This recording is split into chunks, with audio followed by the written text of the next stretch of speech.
Nabi is bringing not one, not two, not three, not four, but 5 people to Kaizer Chiefs. And this is a statement of intent.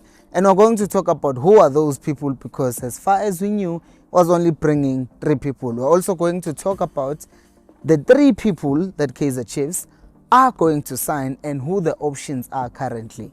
Hello and welcome to Khosi Nation Fan TV. I'm Bilo, I'm your host, and this is where fans meet and talk about Kaizer Chiefs, Khosi Football Club. So, by now we all know that Nabi has agreed a deal to come to Kaizer Chiefs. But what we also know, or on top of that, we also knew that he's bringing in an assistant coach, a goalkeeper coach, and a strength and conditioning coach, replacing his scorer. Now, what is being said in the report by Tiski Times is that the assistant that is bringing is a second assistant coach. So you know the kind of situation that we had with Uzwane, not Dylan Shepard. Uguti, there was the first assistant, which was Atazwane, and then the second assistant was Dylan Shepard. So Nabi was bringing in the second assistant, but now there are negotiations ongoing which are saying that he might also bring his first assistant, which means the first and the main one, who's like a second man to Nabi. And then also they are also wanting to bring in his own analyst, because I mean, how many times did we complain and say, does Kaizer Chiefs actually have an analyst? Because you see them making the same mistakes over and over again, and you wonder, why doesn't the analyst point it out? Hey coach, you are making the same mistake over and over again. Anyways, that's gonna be interesting. I'm just looking and thinking at this thing, Guti. The fact that he was not bringing his first assistant, could it be that they were thinking of money? But I don't know. All I care about right now is that next season, it seems like Kaizer Chiefs are really making sure that they do not make any mistakes. They're just bringing in a new technical team, let them do their job, and that is exactly what we've been wanting all along. Hands everywhere. Anyways, now let's talk about the situation with the main signings that Kaizer Chiefs wanted to sign. Now, a lot of you are saying that we want to sign a goalkeeper, so does Kaizer Chiefs. Are saying we want to sign a left back. Yes, that's what Kaizer Chiefs say. And a striker as well. And Kaizer Chiefs are also targeting those 3 positions. Some people will also say an attacking midfielder, but Kaizer Chiefs are targeting the goalkeeper, left back, and a striker. And here are the options. In goal, number 1, there is Stanley Nwabali, who plays for Chippa United, and there is also Salim Makula, who plays for Richards Bay and is currently fighting their way back to the PSL through PSL playoffs. Now, comparing these 2 keepers, one is 28, which is Nwabali, one is 29, which is Makula.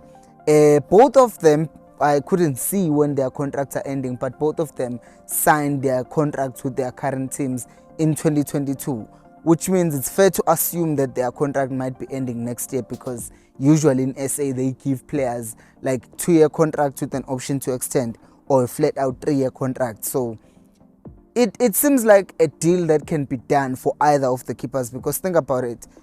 If they don't extend these keepers' contracts, Chiefs can just say, you know what, Nabi, have the squad for 6 months, and then in January you can bring in new players. And in January, that's when they can now say, Chippa United, we can either sign a pre-contract to Nwabali right now, or you sell him to us for $1 million. And I don't think they will say no, because valid, you either get $1 million or you get nothing at the end of the season. So for both keepers, I think it's an easy negotiation, or a fair negotiation. It's a doable deal. But I'm going to ask you, both keepers were playing for teams that were relegation threatened, and Stanley Nwabali still managed to get 11 clean sheets in the PSL, and Makula managed to get 9 clean sheets. There are talks of we need a ball-playing goalkeeper, and people look at Nwabali and Makula and they say, maybe they are not like that. But I've watched Nigeria, even in the AFCON. I see Nwabali, he does not seem so fazed by playing from the back, but maybe I need to watch more of his clips, because I've not seen him getting that phased. Uguti can't play from the back and he's a very good shot stopper. Same thing with Umakula, very good shot stopper for Richards Bay. He has a good throw as well in terms of his distribution when we're going forward. So I will ask you, between these two goalkeepers, which one would you rather have? Is it Nwabali on one hand or is it Makula on the other hand? Let me know down in the comment section below. Moving on to the left back, and in that position we also have two options. The first option being Fawaz Pasatin. Fawaz Pasatin is 28 and he's turning 29. I mean, he's 27. He's turning 28 in December.